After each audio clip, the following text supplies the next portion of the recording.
Welcome. Aku Koko Koas, and I'll be your study buddy today. So, siapin musik, snack, drinks, dan catatan. Yuk belajar bareng.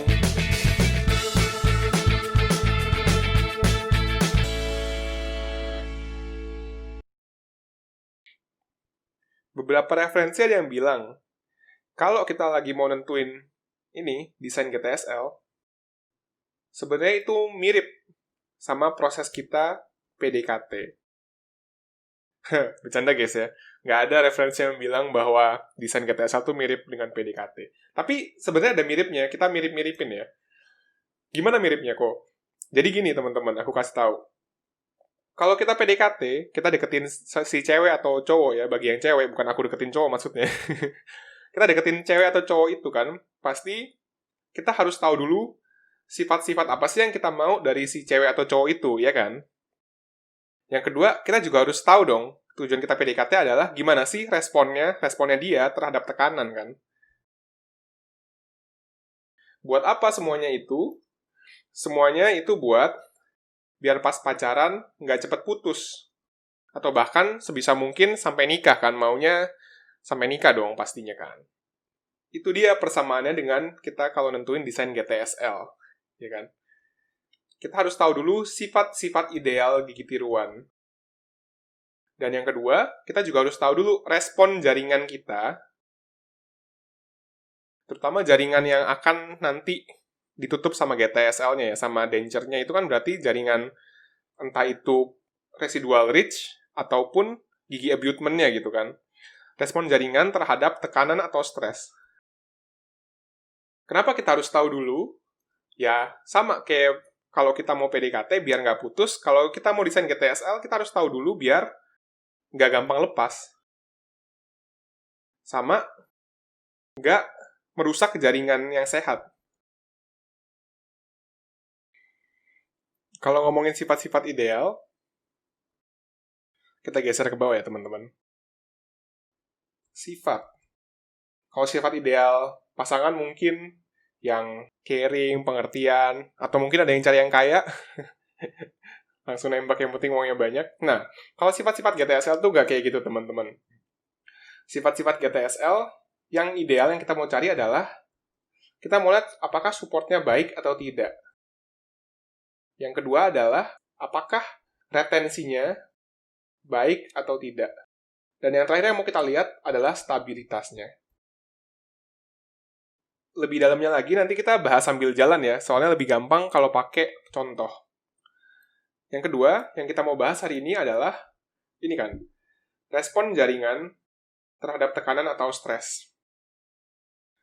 Bahasanya, respon jaringan terhadap tekanan atau stres itu, yang lebih bagusnya adalah biomekanika. Apa itu biomekanika? Yaitu respon jaringan terhadap tekanan atau stres. Kenapa jaringan bisa tertekan? Ya, ini contohnya. Kan si dencer bakal menerima tekanan dari tekanan kunyah. Ya kan? Kemudian dencer bakal nerusin tekanan itu ke jaringan kan? Nah, inilah yang membuat jaringan itu stres. Tekanan yang diterusin sama dencer. Gimana cara dencer meneruskan tekanan? Kenapa kok bisa nerusin tekanan? Karena dencer kalau digigit bergerak. Jadi, kita harus tahu dulu pergerakan dencer apa yang mau kita hindari atau yang mau kita kurangi.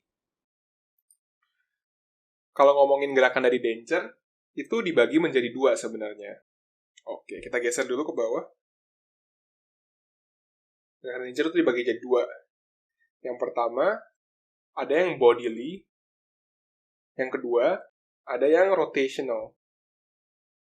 Hari ini kita bakal bahas yang bodily dulu aja ya. Yang rotational nanti bakal di next video. Dencer akan dibilang bergerak secara bodily kalau seluruh dencer bergerak ke arah yang sama. Gerakan bodily ini ada dua gerakan juga. Yang pertama adalah vertikal, yang kedua adalah horizontal.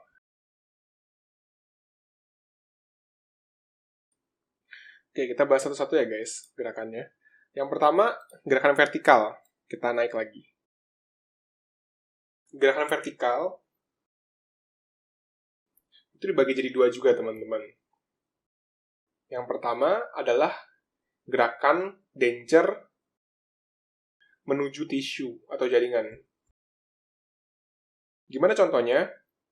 Itu pas kita lagi ngunyah, guys. Ya kan? Kita ngunyah, tekanannya gini kan.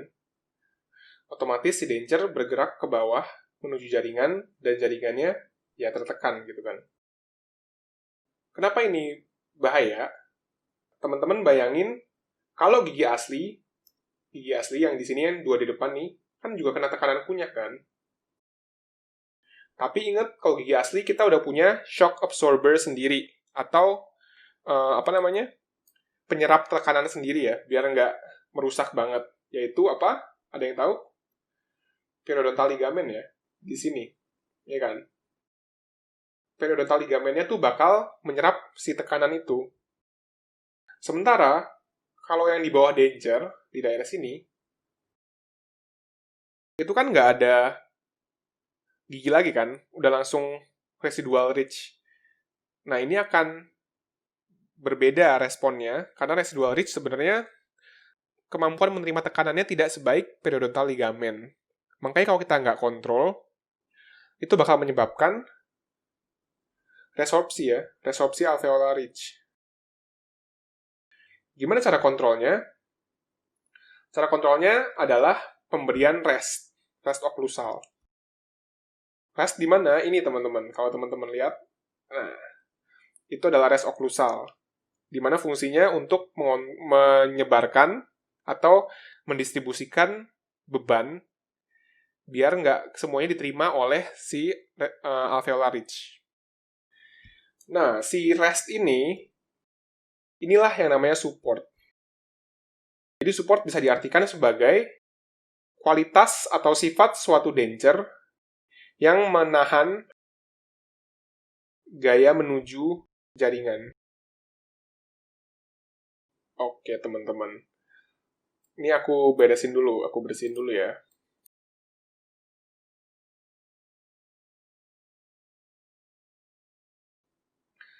Gaya yang kedua sekarang ya. Gaya yang kedua apa? Gaya vertikal yang kedua adalah gerakan dencer menjauhi jaringan. Kok bisa menjauhi? Kan tekanan kunyah ke bawah. Nah, gerakan ini bisa terjadi karena yang pertama, gravitasi pada partial denture maxilla, atau makanan lengket. Jadi kalau teman-teman ngunyah makanan yang lengket, kan bakal narik si dencernya. Jadi si dencer bakal menjauhi jaringan. Sebenarnya ini nggak bikin apa-apa sih, nggak bikin reaksi jaringan apa-apa, cuma bikin malu aja. Soalnya kenapa? Dencernya lepas kan. Cara kita untuk melawan gerakan menjauhi di jaringan ini adalah dengan memberikan cengkram atau clamber. Yang mana tuh? Ini teman-teman. Yang hijau ya. Yang kedua, kita juga bisa ngasih denture base yang fit pada mukosa. Ini, jadi si denture base yang ini, itu harus tepat sama mukosa, harus fit banget. Nggak boleh dia loose bahasanya, nggak boleh dia longgar. Gimana cara dapat itu? Ya dengan bahan cetak yang detail. Kedua hal inilah sifat dencer yang kedua, yaitu retensinya baik. Jadi kalau kita mau dencer yang baik, retensinya harus baik. Retensi bisa diartikan sebagai sifat dencer yang menahan gaya menjauhi jaringan. Oh ya, tadi aku ada kelupaan.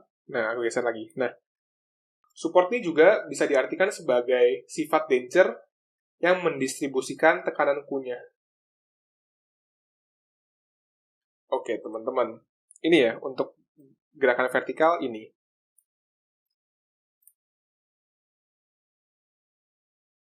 Kita lanjut ya ke gerakan horizontal. Kita geser lagi. Kejauhan gesernya. Ini biar teman-teman lebih gampang lihatnya, kita ambil dari angle yang berbeda. Gerakan horizontal ini bisa terjadi karena ada tekanan dari otot-otot ya. Otot-otot, terutama otot-otot fasial. Kayak contohnya pipi, atau otot yang ada di bibir. Yang kedua juga karena pergerakan lidah.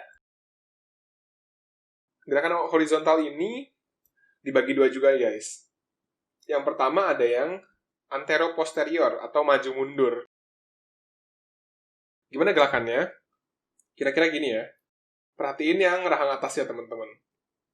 Ya, gerakannya berarti ke arah anterior atau ke arah posterior. Yang kedua, gerakannya adalah gerakan lateral. Kalau gerakan lateral ya berarti ke arah medial atau ke arah lateral. Gerakan horizontal ini sangat destruktif kalau terhadap gigi abutment. Kenapa gitu? Karena ingat guys, shock absorber pada gigi apa? Periodontal ligamen kan?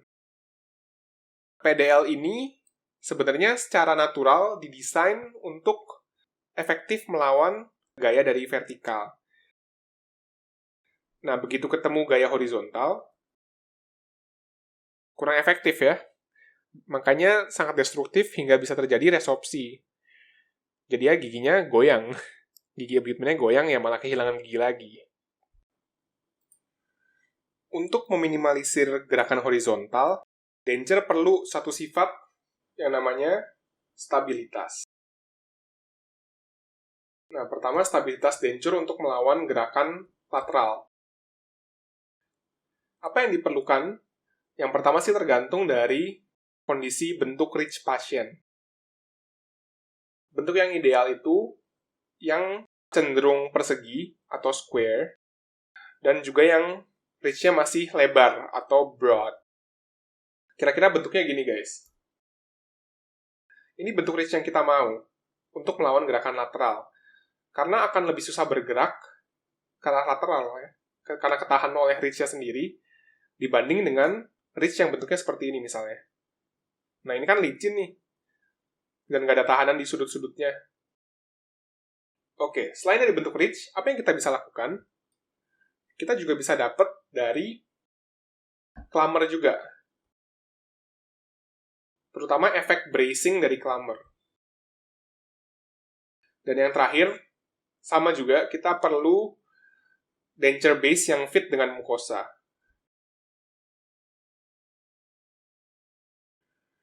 Untuk melawan gerakan antero-posterior, ini dibagi sih. Kalau yang free end kelas berapa ayo? Kelas 1 sama kelas 2 ya. Makanya kita harus lakukan perluasan ke arah distal. Gimana tuh maksudnya? Aku geser ke atas ya. Nah, ini teman-teman. Kalau teman-teman perhatikan, ini perluasan ke arah distal nih. Kalau pada kasus free end, perluasan ke arah distal ini perlu dilakukan biar ada tahanan lebih dari mukosa ya, bantuan tahanan dari mukosa untuk melawan gerakan antero-posterior. Gimana kalau pada kasus kelas 3 Kennedy? Kalau kelas 3, kita dapat stabilitas itu dari kontak ke denture base melawan gigi abutment. Nih, contohnya di sini. Kalau kelas 3 kan di arah mesial ada abutment, di sini kan. Di arah distal juga ada abutment. Jadi otomatis udah ada tahanan untuk gerakan lateral. Seperti biasa guys, kita bakal review bareng ya. Apa aja yang kita pelajari hari ini? Yang pertama, GTSL sama kayak PDKT ya. Enggak. GTSL kita harus tahu yang pertama adalah sifatnya. Sifat apa aja sih yang kita mau dari suatu GTSL atau dari suatu partial denture? Yang pertama kita mau support yang baik, yang kedua kita mau retensi yang baik, dan yang terakhir kita mau stabilitas yang baik. Selanjutnya, GTSL kan pasti akan bergerak ya. Hari ini kita belajar tentang bodily movement. Bodily movement ada apa aja? Ada yang vertikal, sama ada yang horizontal. Vertikal dibagi lagi jadi menuju jaringan dan menjauhi jaringan. Horizontal dibagi lagi juga jadi dua, antero-posterior dan lateral. Teman-teman perlu tahu bahwa bodily movement ini hanya akan terjadi kalau kita gagal memberikan ketiga sifat ini. Jika kita udah berhasil mendapatkan support, retensi, dan stabilitas yang cukup baik, tetap akan ada gerakan, tapi bodily movement akan berubah menjadi rotational movement. Nah, gerakan ini juga sebenarnya destruktif, tapi kita akan bahas lagi di video-video selanjutnya.